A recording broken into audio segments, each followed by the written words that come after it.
Parte 2 del proyecto: elaborar un anuario que integre autobiografías. Continuamos.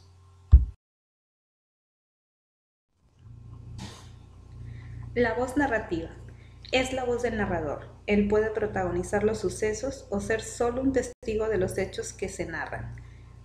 Observamos la primera persona del singular y del plural. La enunciación se puede presentar usando un yo, se utiliza en la autobiografía y permite crear una cercanía con lo narrado. Por ejemplo, mi nombre es Helene Cárdenas, nací el 20 de enero de 1984 en Ciudad Victoria, y así continuamos la narración. En el caso de la primera persona del plural, se usa el pronombre nosotros cuando hace referencia a un grupo al cual pertenece el protagonista. Por ejemplo, nosotros decidimos buscar el futuro en otro lugar, salimos fuera del estado, y así continuamos.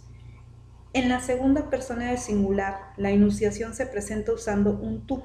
Se usa a veces para la autobiografía y genera una especie de narración del protagonista consigo mismo y hace sentir al lector como el personaje. Por ejemplo, entonces me dije, tú no fuiste el responsable, no eras consciente de ese secreto. En el caso de la tercera persona del singular, la enunciación se realiza utilizando las palabras él, ella, ellos y ellas.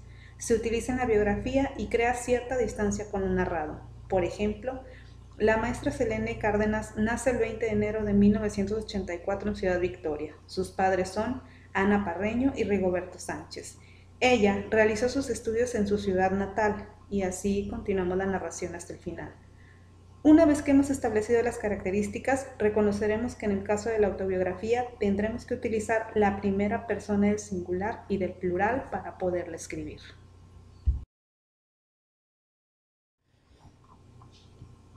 Tonos en la escritura. Al escribir una autobiografía se pueden adoptar diversos tonos según el carácter de la historia. Tenemos, por ejemplo, el tono humorístico. Todos los hechos o la mayoría son escritos de manera divertida y buscan identificación con el lector a través de la risa. El tono irónico une dos aspectos que se contradicen aparentemente y se realiza en un tono burlón, o lo que ustedes conocen como un sarcasmo. El tono nostálgico. Este sentimiento embarga a alguien cuando anhela el pasado. Frecuentemente el pasado está idealizado. Por lo común se asocia a una memoria cariñosa de la niñez o hacia una persona que trae buenos recuerdos. Aquí observamos tres ejemplos de tono humorístico, tono nostálgico y tono irónico. Analícenlos y observen si cumplen las características que mencionamos anteriormente.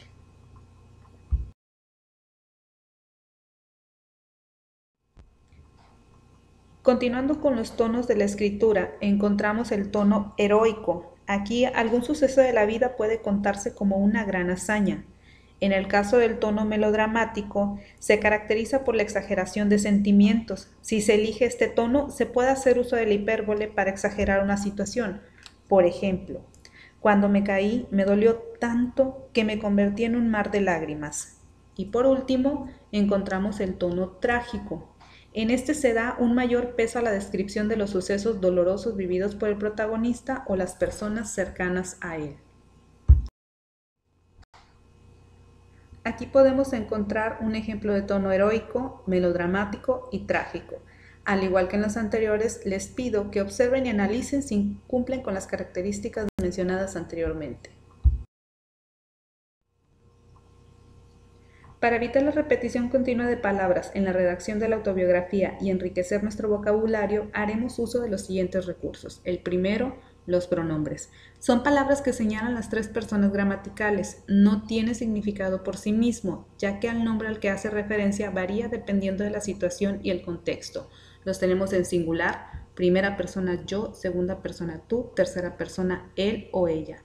En el caso del plural, primera persona nosotros, nosotras, segunda persona ustedes y tercera persona ellos y ellas.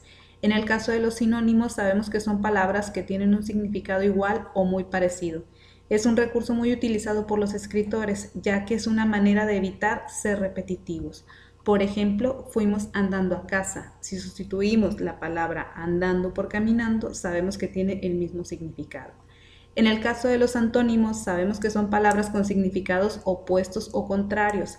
empleados para contrastar emociones o circunstancias. Por ejemplo, estoy muy contento, estoy muy triste. Bajar la montaña, subir la montaña. En el caso de los homónimos, son palabras iguales que tienen diferente significado. Por ejemplo, fui a cobrar el cheque al banco. Por el contexto sabremos que alude a la entidad financiera. Y en la segunda, te espero sentada en aquel banco. Por el contexto sabremos que se refiere al asiento. Estos recursos te serán de gran utilidad para generar una narración de calidad y que tu autobiografía sea de excelencia y digna de leer.